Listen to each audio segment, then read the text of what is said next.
It is hard talking about Tarkovsky, but you know what's even harder? It is even harder to convince someone to watch his movies. I'm guessing most people that clicked on this video have already watched the movie, which will be our talking point today. And the rest will click the hell out of here before I reach the 1 minute mark if my analytics are anything to go by. And I can see why Tarkovsky is such a tough sell, especially today. His movies are very slow paced, often spending an awful lot of time on the same shot, a huge contrast to the frenetic editing of contemporary movies. They also have, with one exception, minimal use of soundtrack, which can create a feeling of uneasiness, since most people are used to soundtrack on most of the movie, even if they don't realize it. Considering that these choices make the movies that he has made less impulsive, have less impulses, less events that catch the attention of the viewer, it is no wonder why it is so hard to talk people into giving one of his movies a try. And even if you succeed in this mad endeavor, the person you've convinced will, in all likelihood, not enjoy the great director's art. They will find it boring and confusing.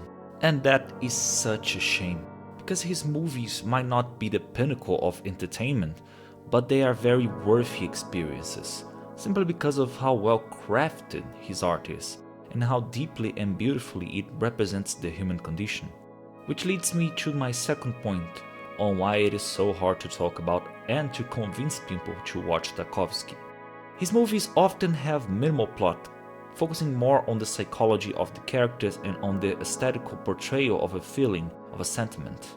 And how do you put that into words?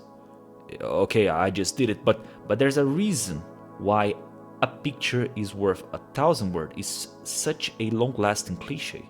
Just saying this does not come close to accurately showcasing the merits of Tarkovsky's work.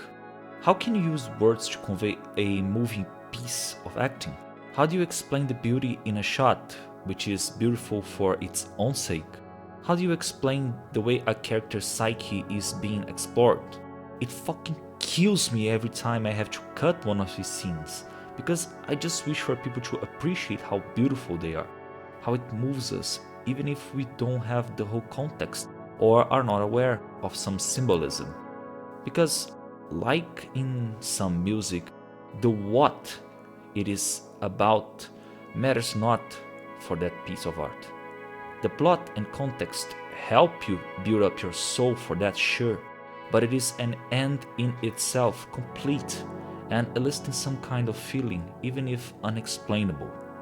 And my friends, today I want to explore the aesthetical dimension of Tarkovsky's work, and we'll be doing it in one of his last movies, Nostalghia. I normally refrain from bringing the author's life into my videos, mainly because I want to focus on the work itself, and the fact that it may have some connection to artist's personal life makes little difference for me, however interesting that connection might be. But in the case of Nostalghia, there is an amusing fact in its relation to Tarkovsky that I feel like sharing with you, just because it will be cool. In his book Sculpting in Time, the director talks about his idea for Nostalghia, the movie. And that idea wasn't exactly a philosophical point he wanted to share or an argument he wanted to defend, but rather the idea was to explore the deep feeling of nostalgia that Russians feel when they are away from their home. Something that he thought to be quintessentially a Russian type of feeling. Or as he puts it, I wanted to make a film about Russian nostalgia, about the particular state of mind which assails Russians who are far from their native land. I wanted the movie to be about the fatal attachment of Russians to their national roots, their past, their culture, their native places, their families and friends, an attachment which they carry with them all their lives, regardless of where destiny may fling them. Russians are seldom able to adapt easily, to come to terms with a new way of life.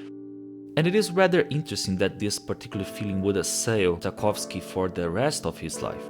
For while he was filming the movie abroad with the authorization of Soviet authorities, he received the news that he would not be allowed to return to Russia, thus locking him in a state of perpetual nostalgia, something I believe he felt deeply if the accounts in the book of his reminiscence of the farms in the interior of Russia are anything to go by.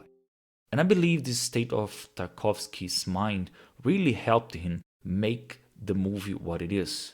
And we can see it from the get-go. In this first scene, you don't get a proper event. It is perfectly insignificant for the quote-unquote plot.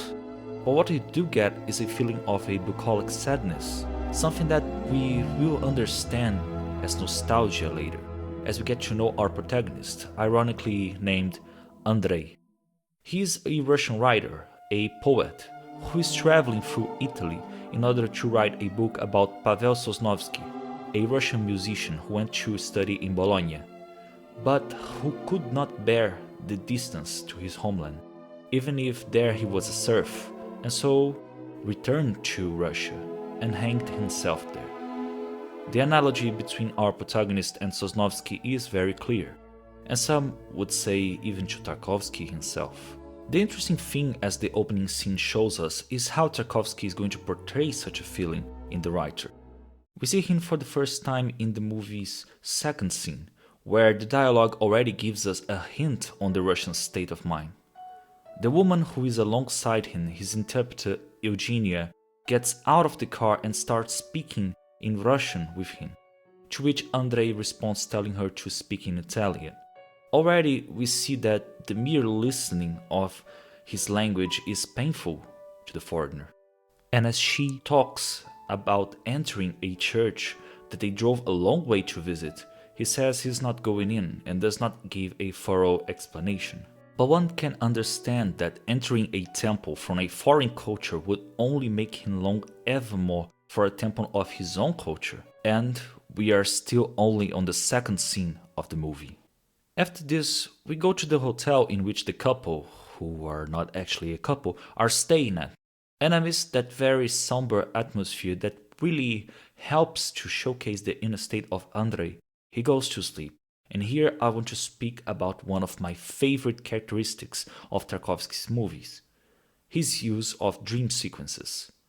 Very often in his movies, if not in all of his movies, dream sequences are used.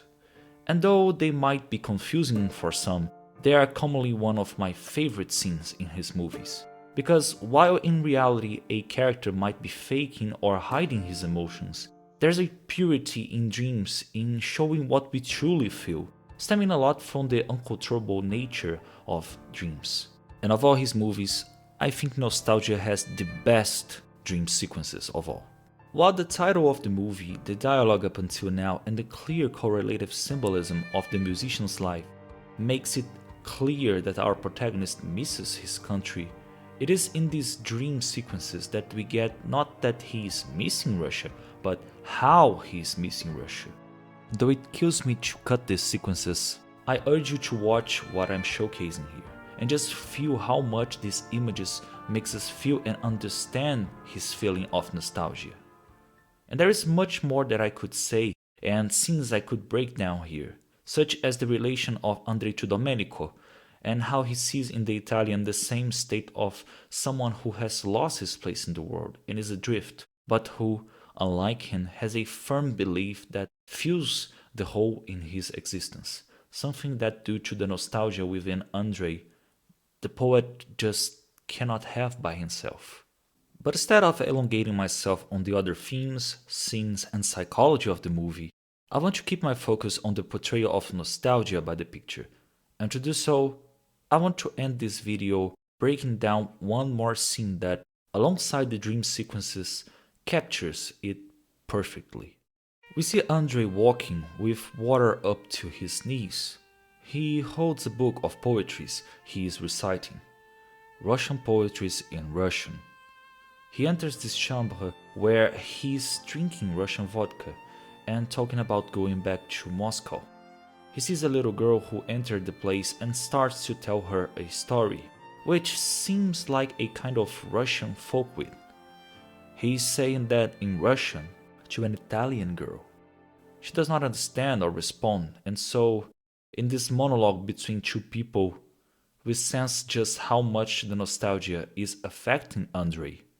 He He wants to speak in his native language, but he also wants to connect with other people. But doing both at the same time is not something he can achieve. The scenery of the water on his knees, making his walk through this foreign land difficult, and the fact that the camera shoots him from above, making it seem like the writer is bleeding, really help nail the point home.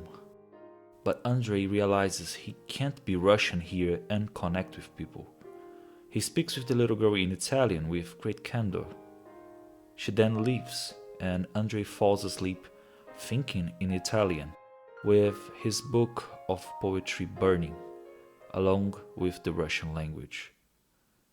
I can't stress enough how much Tarkovsky brings us in this movie the sense of nostalgia, isolation, and a longing for belonging. I hope the images have helped me, and that you will watch or rewatch it after this. Thanks for watching, guys. If you got until here, please subscribe and leave a like, because leaving a like will make this video reach more people. Thank you so much, and until the next one.